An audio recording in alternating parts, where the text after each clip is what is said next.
Good morning दोस्तों। आप लोग के सामने एक नया वीडियो फिर लेके आया हूँ, वो है राष्ट्रपति। इससे पहले मैंने राष्ट्रपति से संबंधित एक महत्वपूर्ण वीडियो डाला हूँ जिसमें बेसिक चीज़ मैंने बताया था राष्ट्रपति का चुनाव कैसे होता है, टेन्योर क्या होती है, हमारे देश में जो राष्ट्रपति का योग्यता, राष्ट्रपति के चुनाव के लिए योग्यता क्या होनी चाहिए। ठीक है, ये सारी चीज़ मैंने बताया था। कुछ महत्वपूर्ण अनुच्छेद के बारे में बताया था। फिर भारतीय संविधान में राष्ट्रपति के लिए किस भाग में, किस अनुच्छेद में राष्ट्रपति का पूरा चीज़ रखा गया है, सारी बात मैंने बताया था। मैंने बोला था दोस्तों से राष्ट्रपति से संबंधित मुझे 3 वीडियो आएगा, हो सकता है 4 भी वीडियो आ जाए। तो ये पहला वीडियो मैंने ऑलरेडी डाल दिया हूँ, जाके प्लेलिस्ट में जाके देख लीजिए दोस्तों। मेरा राष्ट्रपति से संबंधित ये दूसरा वीडियो है। इसमें मैंने राष्ट्रपति का अधिकार और कार्य के बारे में मुझे डिस्कशन करना है। तो आइए हम लोग देखते हैं। इसको स्टार्ट करने से पहले एक बार आप लोगों को पुनः कहना चाहूँगा, सो वीडियो को आप लोग सब्सक्राइब कीजिए, शेयर कीजिए और व्हाट्सएप, फेसबुक जितने भी ग्रुप है ना, उस ग्रुप में डालिए। इससे क्या होगा, जो ज़रूरतमंद बच्चे हैं, जो राष्ट्रपति से संबंधित वीडियो चाहते हैं, कुछ ज्ञान चाहते हैं या पूरे संविधान से संबंधित वीडियो चाहते हैं, तो इसको आसानी वे से आपके द्वारा इस बच्चे को मिल जाएगा और कुछ ज्ञान भी हो जाएगा। इसलिए दोस्तों ये व्हाट्सएप, फेसबुक ग्रुप में डालिए, जिससे बच्चे लोग लाभान्वित हो चुके हैं। अब आइए हम लोग राष्ट्रपति के भाग 2 में आते हैं, जिसमें हम लोग को डिस्कशन करना है राष्ट्रपति का अधिकार एवं कार्य। तो राष्ट्रपति का अधिकार और कार्य को हम लोग अध्ययन के हिसाब से 4 भाग में बांट दिए हैं। कार्यपालिका संबंधी अधिकार, विधायिका संबंधित अधिकार, न्यायिक संबंधित अधिकार और वित्तीय संबंधित अधिकार। मुझे 4 अधिकार और कार्य जो है ना राष्ट्रपति को मिला हुआ है। फिर से देखते हैं, कार्यपालिका संबंधी अधिकार, विधायिका संबंधित अधिकार, वित्तीय संबंधित अधिकार और न्यायिक अधिकार। मुझे इस वीडियो में दो अधिकार पे अध्ययन करना है, कार्यपालिका संबंधी अधिकार और विधायिका संबंधी अधिकार। तो आइए पहला कार्यपालिका संबंधी अधिकार को हम लोग जिक्र करते हैं। सबसे पहले आइए, तो कहा गया भारत में जितने भी कार्यपालिका से संबंधित जितने भी कार्य होता है ना, वो राष्ट्रपति के नाम से होता है। अलग बात है, इसका निर्णय प्रधानमंत्री और उसके मंत्रिमंडल निर्णय लेते हैं, बट जितने भी कार्य होता है नाम राष्ट्रपति के नाम से होते हैं। तो भारत में कार्यपालिका से संबंधित संपूर्ण कार्य राष्ट्रपति के नाम से संपन्न होता है, जिसमें प्रधानमंत्री एवं मंत्रिपरिषद का परामर्श आवश्यक होता है। कहा गया है हमारे भारत में राष्ट्रपति का जो पद होता है ना, सर्वोच्च तो होता है, मगर निर्णय जितने भी होता है, जो है चाहे कोई भी काम हो, चाहे भारत के अंदर हो या भारत के बाहर हो, कोई भी समझौता की बात हो या कोई भी निर्णय लेने की बात हो ना, वो प्रधानमंत्री और उसके मंत्रिपरिषद के जो मेंबर होते हैं वो लेते हैं और सिर्फ उनका सलाह दिया जाता है।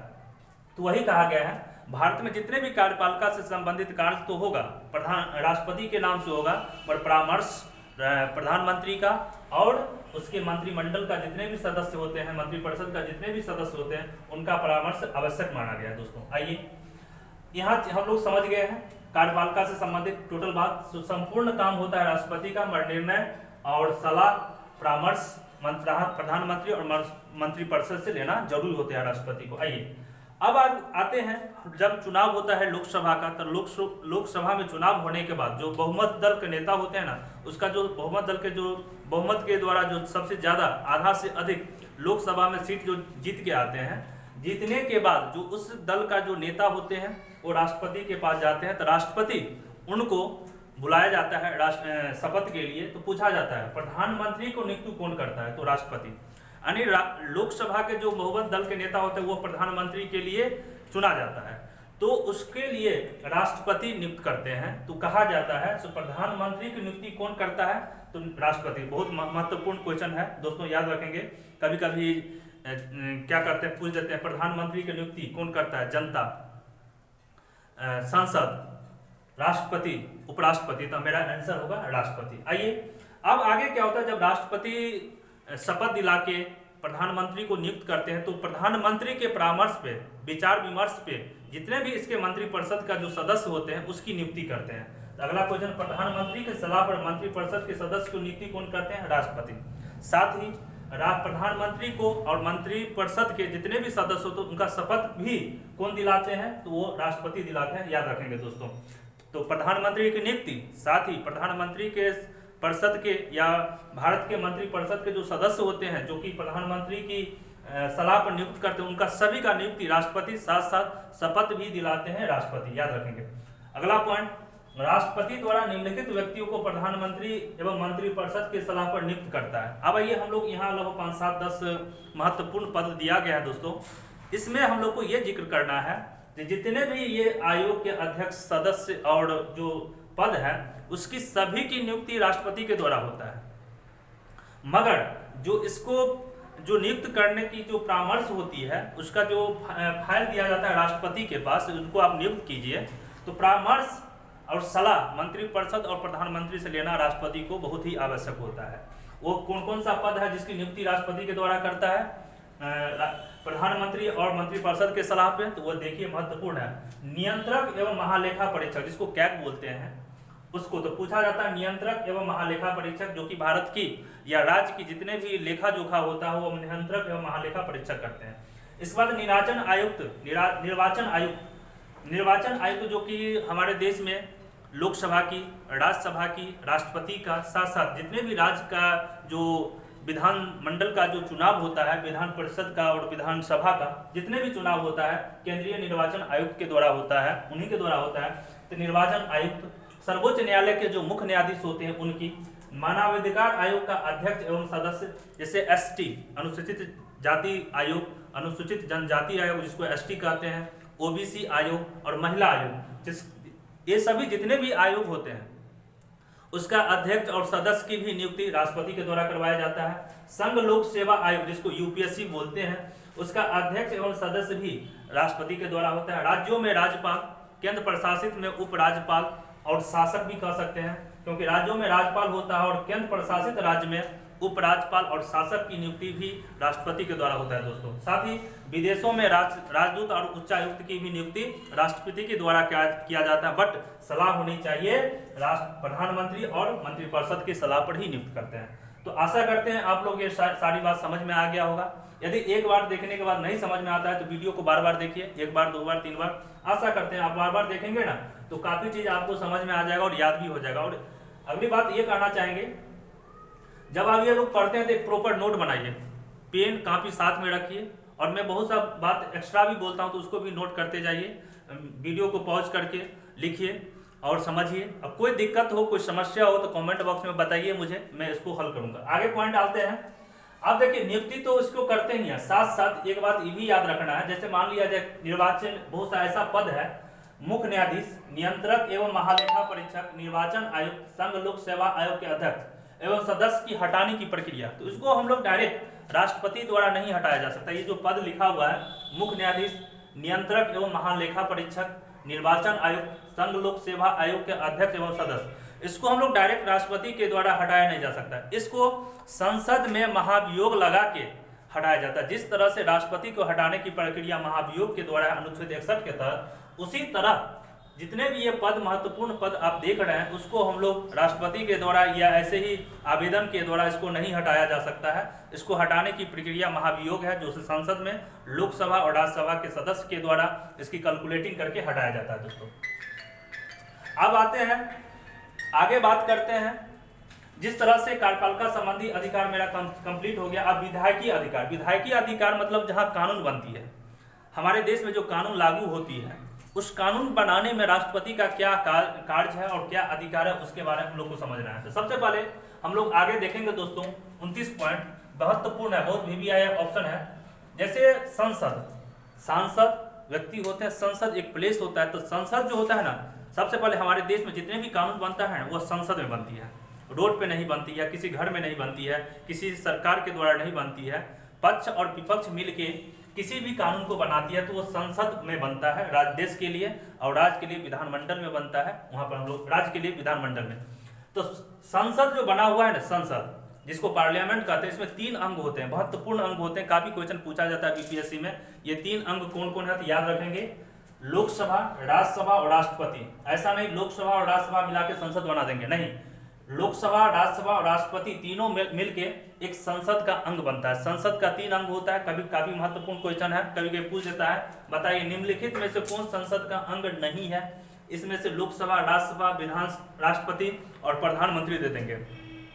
तो संसद का सदस्य ये अंग हो गया, लोकसभा, राज्यसभा, राष्ट्रपति। और प्रधानमंत्री का जो ऑप्शन होगा वो गलत होगा दोस्तों। चलिए अगला पॉइंट, राज्यसभा और लोकसभा का बैठक बुलाता है। तो कहा गया है जो संसद में लोकसभा होती है जिसको हम लोग निचली सदन कहते हैं, और राज्यसभा होती है जिसको ऊपरी सदन कहते हैं, अपर हाउस और लोअर हाउस। तो राज्यसभा को ऊपरी सदन अपर हाउस, लोकसभा को निचली सदन लोअर हाउस।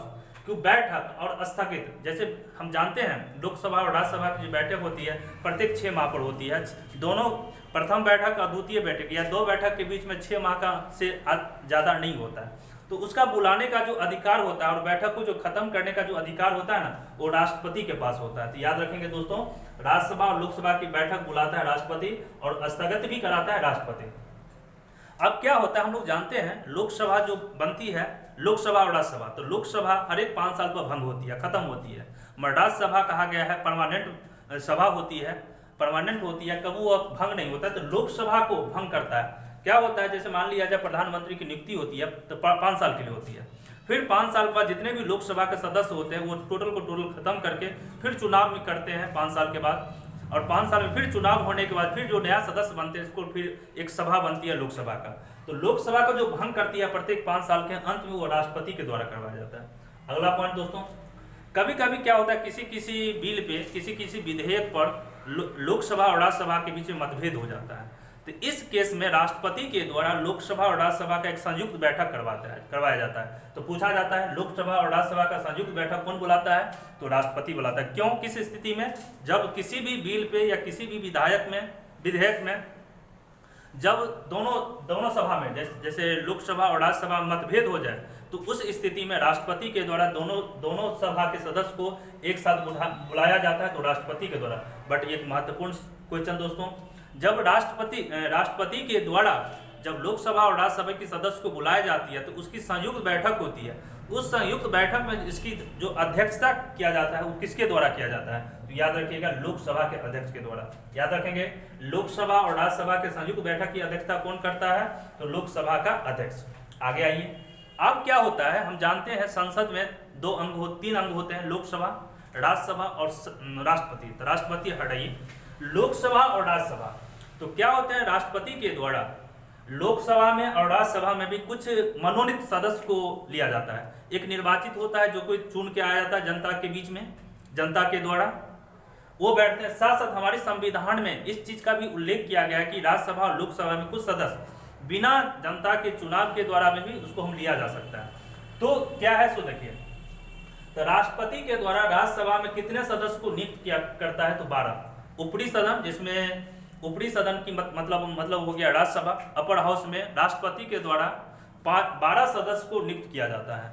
और वहीं पे राष्ट्रपति लोकसभा में, राज्यसभा की बात किया जाए तो 12 कहेंगे, मगर वही राष्ट्रपति द्वारा लोकसभा में कितने सदस्य को नियुक्त करता है? तो 2। एंग्लो इंडियन जिसको कहा जाता है, उसमें 2 सदस्य, जैसे जितने भी कुल सदस्य जो होते हैं उस सदस्य में 2 राष्ट्रपति के द्वारा चुना जाता है, जिसको हम लोग MP बोलते हैं।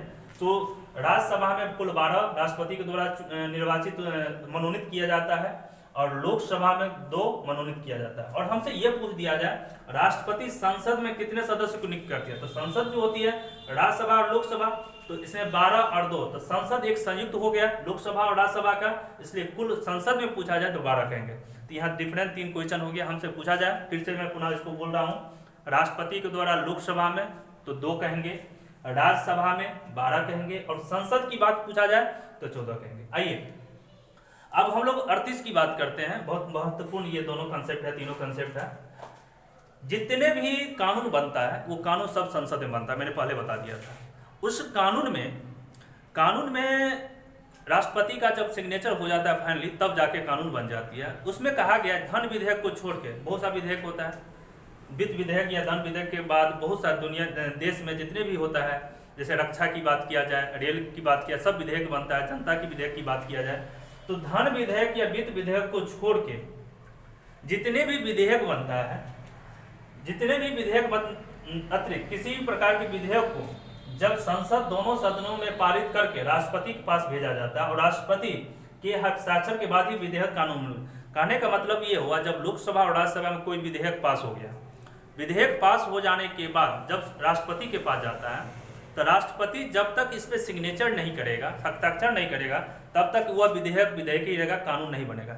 जब उस विधेयक पे, उस डॉक्यूमेंट्स पे राष्ट्रपति का सिग्नेचर हो जाएगा तो उसी दिन से वो आ जाएगा नियम में और वो कानून कहलाने लगा। तो विधेयक और कानून में कुछ अंतर नहीं है, सिर्फ अंतर ये है एक प्रकार की डॉक्यूमेंट्स होती है, वो डॉक्यूमेंट जब तक राष्ट्रपति का इस पर सिग्नेचर नहीं हुआ तब तक ये विधेयक एक सिंपल डॉक्यूमेंट्स हुआ। मगर जब ही इस विधेयक पर, इस डॉक्यूमेंट पर राष्ट्रपति का सिग्नेचर हो गया तो वो हमारा कानून हो गया, उस दिन हर एक जनता पर ये समान रूप से लागू हो जाएगा। एक बार दोस्तों एक बात और महत्वपूर्ण बताना चाहता हूँ, 42वां संविधान संशोधन 1976 में इंदिरा गांधी के जब ये प्रधानमंत्री थे तो 42वां संविधान संशोधन हुआ, जिसको मिनी कॉन्स्टिट्यूशन भी किया गया, लघु संविधान भी कहा गया था। काफी हेरफेर किया गया था उस वक्त संविधान में। उस वक्त ने इंदिरा गांधी के समय में एक महत्वपूर्ण संविधान संशोधन के तहत इसमें एक राष्ट्रपति को एक अनिवार्य हस्ताक्षर का नियम लाया गया, जिसमें लोकसभा और राज्यसभा के द्वारा कोई भी विधेयक यदि लाया गया तो राष्ट्रपति को उस वक्त अनिवार्य रूप से हस्ताक्षर करना ही होगा, इसको कुछ भी कमी नहीं निकाल सकते। लोकसभा और राज्यसभा को वह फाइल घुमा नहीं सकता था, तो मजबूरी हो गया था। तो वही कहा था 42वां संविधान संशोधन के तहत राष्ट्रपति को हस्ताक्षर के लिए अनिवार्य कर दिया गया था। लेकिन 2 साल के बाद 1978 में 44वां संविधान संशोधन के तहत पुनः राष्ट्रपति को एक अधिकार दिया गया। सुनिए, राज्यसभा और लोकसभा के द्वारा जो भी विधेयक आएगा राष्ट्रपति के पास, राष्ट्रपति के पास इतना पावर होनी चाहिए, उस विधेयक को पढ़ के उसे लगे तो ठीक है सिग्नेचर कर दिया जाए, उसमें कमी कुछ लगे तो वह विधेयक को पुनः एक बार लोकसभा और राज्यसभा के पास भेजने का अधिकार है। तो अभी वर्तमान में राष्ट्रपति के पास इतना अधिकार है, जो कभी भी लोकसभा और राज्यसभा के द्वारा कोई भी विधेयक बन के आता है तो इतना पावर है उस विधेयक को लोकसभा और राज्यसभा में भेजा जा सकता है। और पुनः जब वही विधेयक राज्यसभा और लोकसभा के द्वारा राष्ट्रपति के पास पुनः एक बार घुमाने के बाद दूसरा बार आएगा तो उस वक्त अनिवार्य रूप से इसको हस्ताक्षर करना पड़ेगा राष्ट्रपति को। तो वो नियम बनाया हुआ। तो ये 1942 में 42वां संशोधन 1976 में एक बार भी घुमाने का अधिकार नहीं था। 1944 में 44वां संशोधन 1976 के बाद 1978 के बाद 44वां संविधान संशोधन 1978 में हुआ था और 42वां संविधान संशोधन 1976 में हुआ था। तो 1976 में एक बार भी घुमाने का अधिकार नहीं था, मगर 1978 के बाद और वर्तमान तक एक बार घुमाने का अधिकार है। तो अब लोकसभा और राज्यसभा को घुमा सकते हैं। दोस्तों आशा करते हैं आप लोग ये वीडियो देखे होंगे, अच्छा लगा होगा। कमेंट बॉक्स में जाइए, क्या कमी और क्या सही लगता है मुझे कमेंट कीजिए, कोई समस्या तो मुझे बताइए। और वीडियो कितने बच्चे देखते हैं, कितने बच्चे वीडियो को अंत तक नहीं देखते हैं, अंत तक देखिए तभी जाके ज्ञान होगा। और एक प्रॉपर नोट बनाइए, रिवीजन कीजिए, बार बार देखिए और एग्जाम में बैठिएगा। देखिएगा राष्ट्रपति का अभी मेरा दूसरा वीडियो है, तीसरा वीडियो बहुत जल्दी आ रहा है, ठीक है ना। तो देखने के बाद आप पूरे तरह से कंफ्यूज एकदम थोड़ा भी नहीं रहिएगा। कोई भी कंपटीशन में जाइए, राष्ट्रपति से संबंधित जो भी क्वेश्चन आएगा आपको 100% है वो सवाल आप बनाइएगा और सिलेक्शन होइएगा। Thank you very much.